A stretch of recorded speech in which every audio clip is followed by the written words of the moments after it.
Hello everyone and welcome to NFL Discussion Thrown in the Towel. I'm your host and NFL enthusiast Dougie Doug, and this is a weekly segment where every week I pick one team and throw in a towel on their season. Now week 16 has concluded. There are 2 weeks left of football, and in all honesty I don't know if there's going to be a throwing in the towel segment next week. This could very well be the last segment of the year, but let's not worry about that, and instead let's go ahead and get into this week's edition, starting with the AFC East. So with the Dolphins clinching a playoff spot, they are now disqualified from this segment, and really in the AFC East the Bills are the last team standing and they got to win over the Chargers, so no representative for the AFC East. In the AFC North, it's going to be the Cincinnati Bengals represented this week, and the timing of their loss against the Steelers is pretty bad because Cincinnati's schedule doesn't get easier over the last couple of weeks. Next up is a matchup in Kansas City to take on a broken Chiefs team. In the regular season finale, the Bengals face a 10-win Browns team fighting for their own playoff position as well. In other words, the postseason might not happen this year in Cincinnati. Jake Browning certainly provided a bit of feel-good. Yeah, he provided some feel-good moments for the Bengals team and the Bengals fans, thinking that perhaps maybe, just maybe, he could rally this team to the postseason. But alas, the magic wore off, and it looks like this team is where people expected them to be, sans Joe Burrow, and that was not in the playoffs. So that's what it looks like. AFC South. So everybody put the Titans here, and the Jaguars are in trouble, quite a lot of trouble actually. A month ago they were in the mix for the #1 seed, but after getting blown out by the Buccaneers in Tampa Bay, they have now lost 4 games in a row and may not make the playoffs at all. The Jaguars have a pair of winnable games left against the Panthers and Titans, and thanks to losses by the Colts and Texans, the Jaguars remain in first place in the AFC South, but their margin for error has evaporated, with Lawrence's status for week 17 very much in doubt with now a shoulder injury. Well, the Jaguars are in trouble. Say a 4-game losing streaks towards the end of the season are not ideal, and if you're a team trying to make the postseason, they could very well sink your postseason aspirations. I mean, even just a 1-game loss can set you back, but luckily for the Jaguars, they play in a division, a tight division yet to be decided, so nobody's running away with this one. I thought the Jaguars were going to run away with it. I certainly did crown them in an earlier episode of NFL Discussion as the AFC South champions, but clearly I was mistaken.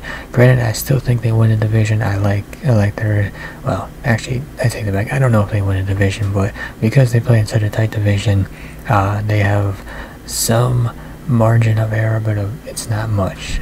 They can, 4-game losing streak is tough, but they gotta really turn things around, otherwise they might very well lose this division. And for the Texans, all isn't lost in Houston. They close out the season with a couple of AFC South matchups against the Titans and Colts, but the Texans are going to make a late push into the postseason and possibly for the division title. They have to get the rookie quarterback back now. Losing edge rusher Jonathan Greener to an ankle injury is a big blow, and that's the thing. Late season injuries are becoming an issue on both sides of the ball for this Houston team, and it might just be too much to overcome. And I know injuries are never an excuse, but it's never an excuse for the team, but it certainly is an excusable thing, because when you're losing some of your best players to injury, there's only so much the backups can do to make up for that for that lost production. For the Colts, Sunday's contest against the Falcons proved to be a wasted opportunity. The Falcons controlled the game for the second quarter on. Fortunately, Indianapolis didn't lose too much ground in the postseason standings because the Jaguars, Texans, and Bengals all lost. Shane Steichen's squad currently sits in the 7th spot as a playoff participant.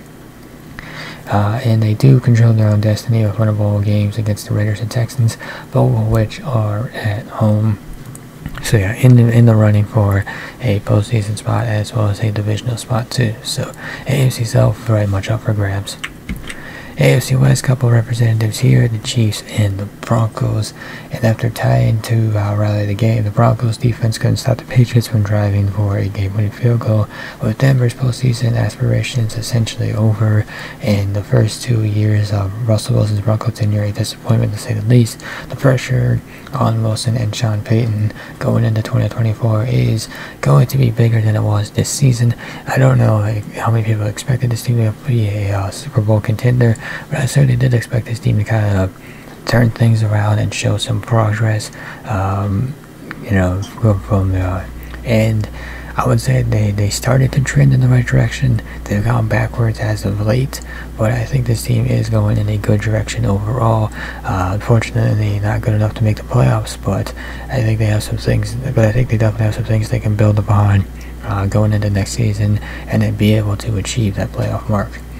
And as for the Chiefs, well, lucky for them, the Broncos choked at home on Christmas Eve, so the AFC West is still pretty much in play. So the AFC West is still pretty much theirs. I talked about it on my Christmas triple header video, where it's just a matter of when, not if, the Chiefs win the division. But that's not the issue for the Chiefs here. The issue is that they simply cannot generate offense down the field, and their opponents know it. Mahomes having meltdowns on the sidelines is becoming far too regular of an occurrence, and the AFC's #1 seed is no longer a possibility for the Chiefs. Now, it would be foolish to completely dismiss this team in the playoffs, but is it though? Actually, I probably should phrase that better. Is it foolishness to completely dismiss this team in the playoffs, because they don't really look like much of a threat to a team like Baltimore or even Miami? But well, actually, I think who won that game between the Chiefs and Dolphins in the regular season? Was it the Chiefs? I don't remember. But just look at Baltimore's performance against the San Francisco 49ers and tell me if you think this Chiefs team is a threat to that Ravens team. So division representatives, we got the Bengals in the North, the Jaguars in the South, and the Broncos in the West. And the representative for the AFC this week is not the Jaguars, it's the Denver Broncos. So moving on to the NFC, starting with the NFC East. So you have to give a congrats of sorts to the NFC East, with the Cowboys and Eagles clinching playoff spots, and the Giants and Commanders being officially eliminated from postseason contention. This division is hereby disqualified from throwing in the towel. NFC North, one representative here, the Minnesota Vikings, and this team isn't dead just yet, with victories over the Packers at home and Lions on the road. Minnesota could still make the postseason, but the Packers are just as desperate as the Vikings, and the Lions could still be fighting for seeding. Even these Vikings somehow win those games, the tendency of Mullins and Josh Dobbs to turn the ball over all but guarantees a quick exit from the postseason. The Vikings should use these last two games to see the team as anything with rookie Jared Hall. That makes more sense in the long term than trying to limp into a postseason beatdown with Nick Mullins and Josh Dobbs. And honestly, I know Kevin O'Connell came out and said that he's going to consider all three quarterbacks, but there really isn't much to consider. You've seen what Josh Dobbs can do. You've seen what Nick Mullins can do. You didn't really get to see what Jared Hall can do because he suffered concussion so shortly into that game against the Falcons. So might as well throw him out there and just see what happens. He has Justin Jefferson available. Unfortunately, Jordan Anderson is out with an ankle injury, and TJ Hawkinson is out with a torn ACL and MCL off a dirty hit from a Lions player. But he still has it. But like I said, still Justin Jefferson, KJ Osborne still there as well. So I don't know, and defense is still playing good football too, so might as well throw him out there, see what happens. But as Justin Jefferson said, man, the value that Kirk Cousins brings to the quarterback position for the Vikings cannot be overstated, or should not be overstated, right? Had he remained the starter in this game, had he been able to stay healthy, Vikings wouldn't be in the position they currently are. They would have, I don't think they would be. NFC South, no trades this week. Last week I threw in the towel on the Falcons and effectively crowned the Buccaneers as the NFC South champions, and the Buccaneers proceeded to go out and get a dominant win over the Jaguars. So no trade will be happening in this division, even though the Falcons did get a win. NFC West, no representative this week. I know the Rams got another solid win against the Saints. The Seahawks also got a win as well. I think if the Rams are able to get a win next week, I will rescind my decision in regards to throwing in the towel on the Rams. So hopefully there's a segment next week, so I can, at the very least on camera, admit that. But no representative this week. So at the NFC, it's just the Minnesota Vikings all by themselves. So obviously, yes, there's your representative. So as a recap, so I think really the only team that got eliminated after week 16 was I think the Chargers. Yeah, the Chargers and the Giants were the two teams to be mathematically eliminated after this week. The Bears are still very much hanging around. And certainly themselves some favors with a win over the Cardinals, but at 6-9, I think it's just a matter of when, not if, this team gets mathematically eliminated either this week or next week. The Raiders are certainly hanging around and making things interesting, but I do not like the way their offense is playing. The Steelers didn't get a win, and Mason Rudolph certainly provides a spark to that offense, but I don't think it's going to be enough to get them into the postseason. And the Packers didn't get a win, but I do not trust that defense. And the Falcons are just too inconsistent. Even if Taylor Heineke did have a good game, and by good game I mean not turning the ball over. So just to recap, the Super Bowl matchup for the Week 16 edition of Throwing in the Towel is going to be the Broncos versus the Vikings, a Super Bowl that could have happened in 1998 had Denny Green not chosen to kick that field goal. So who is this week's team? I forgot to put it in there. It's supposed to be the Denver Broncos. 1 second. There we go. The Denver Broncos are this week's team. So pretty much the NFC is... So I've thrown in the towel. I've hit my limit for teams in the NFC, and I don't really feel like trading a team for... Yeah, and that's... Yeah, I guess I just don't...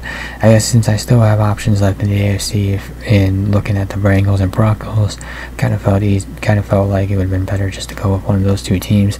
So I talked about the Broncos playoff hopes being done, and you know what, I think in a way they are. This team had a nice little winning streak going, bounced back pretty nicely after getting beat after allowing the Miami Dolphins to go up 70-something points on them. But I don't think they